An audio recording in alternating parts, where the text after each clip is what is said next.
La gestion des matières résiduelles est une responsabilité collective. D'ailleurs, dès le mois de janvier, les Mascoutins pourront recycler leurs matières organiques par la venue du recyclage à 3 voies.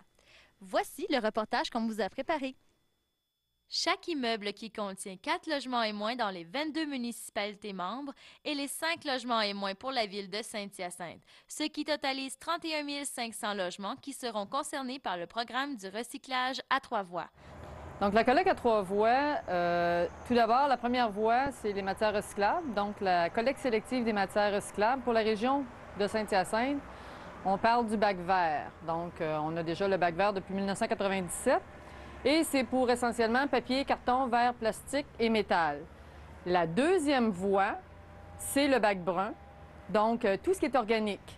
On parle des plures, des coquilles d'œufs, le marc de café, les résidus de jardin tels le gazon, les feuilles.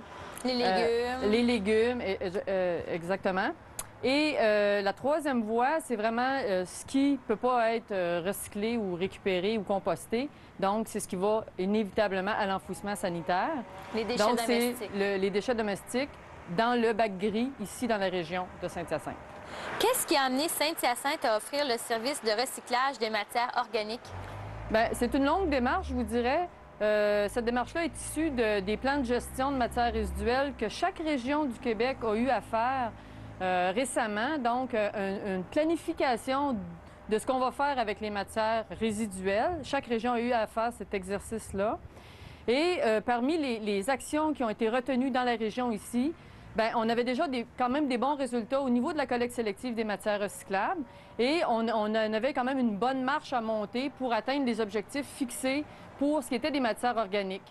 Puis, vous n'avez pas peur que les vieux réflexes reviennent? Bien, en fin de compte, c'est que si on fait l'analogie avec la collecte sélective, une fois qu'on a pris l'habitude de faire la récupération, on ne peut pas revenir en arrière parce que essayez de le faire, d'envoyer vos boîtes de conserve dans la poubelle. Vous allez voir, vous allez vous sentir coupable. L'ensemble des matières, des résidus organiques qui vont être récupérés sont acheminés vers un site de compostage industriel. C'est pour ça qu'on va plus large, en fin de compte, que le compostage domestique à la maison. C'est la compagnie Fertival de Sherbrooke qui se chargera de faire la cueillette des matières organiques pour en faire du compost. Quand on parle de matières organiques, on pense automatiquement aux odeurs et on a raison. Parce que c'est sûr que mettez une banane sur le comptoir, puis une fois qu'elle a atteint son niveau de maturité, elle va commencer à sentir, puis c'est normal. Et ça, on est conscient que des odeurs, il va en avoir. Mais il y a des trucs pour amoindrir ces effets néfastes-là, si on peut dire. C'est l'utilisation, par exemple, du papier journal. Quand on a des plures, qu'on pèle nos carottes, nos pommes de terre et tout, papier journal, on met ça, puis je vais vous montrer tantôt comment ça peut fonctionner, là. On met du papier journal, puis on essaie parce que le papier journal, c'est un absorbant, et puis il est compostable. Est-ce que vous savez, ça va servir à quoi? Oui, au compostage, oui. Les déchets de cuisine, oui. Est-ce que vous allez l'utiliser? Pas beaucoup. Lui, non? Oui. C'est probablement une bonne chose, mais je ne sais pas s'il va être utilisé à 100 %. Puis de toute façon, on en a déjà pas mal de contenants pour le verre, puis pour la récupération dans d'autres éléments comme pour la pelouse, ainsi de suite. Donc là, on a un contenant de plus. On est rendu qu'on n'a plus de place parce qu'il n'y a pas de place déterminée pour les bacs. Tu sais, veut dire, ils n'ont pas pensé à ça. Fait que quand tu en as 2 ou 4 ça en fait beaucoup, ça, en arrière. Fait que, avec un nouveau, en tout cas, je ne sais pas si ça va passer. On va avoir moins de rouge. Pourquoi? Parce que c'est une autre compagnie qui va ramasser ça. Récupération, je trouve que c'est important, l'environnement et tout ça. Est-ce que vous voulez l'essayer? Il roule très bien. Ah, il roule-tu aussi bien que le verre? Oui. Ah oui, c'est parfait, ça. Ça va bien aller. En tout, 25 000 bacs bruns seront distribués du 25 septembre au 25 novembre dans la MRC de Saint-Hyacinthe et la MRC d'Actonville. Les gens, quand ils vont recevoir le bac brun, en fin de compte, ça va être livré dans les documents d'information, donc un dépliant et une lettre dépliant et une lettre du président de la régie, M. Régent Pion.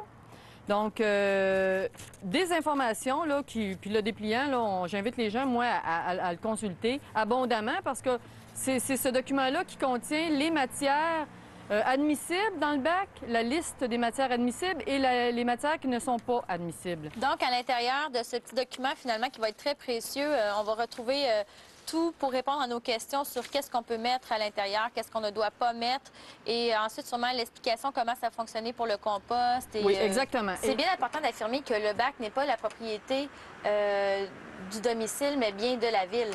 Donc, les bacs de récupération, que ce soit le vert ou le brun, appartiennent aux municipalités et on demande que quand les gens déménagent, le laissent sur place parce que chaque bac a un numéro de série et chaque numéro de série est associé à l'adresse civique de la résidence.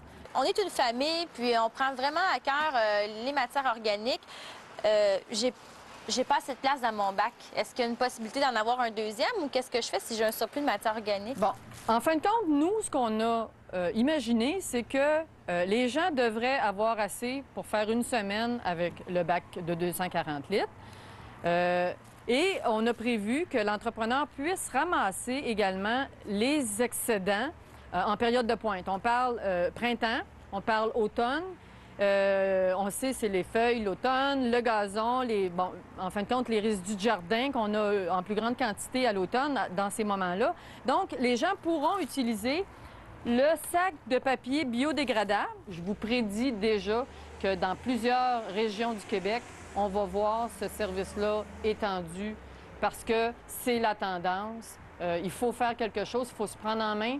Avec les déchets, l'élimination, l'enfouissement, les gens ne veulent plus vraiment de sites, ne veulent pas les déchets des gens, des autres régions. Donc, on n'a pas le choix que de se prendre en main. C'est maintenant tout pour cette semaine. On se revoit mercredi prochain à 18h30. Bon week-end!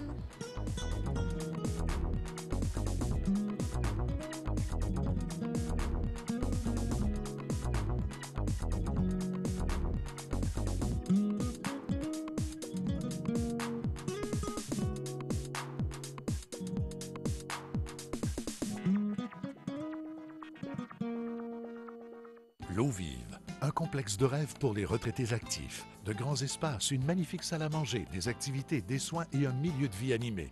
Tout cela et plus encore dans un complexe qui comprend plus de 250 superbes logements. La belle vie commence ici.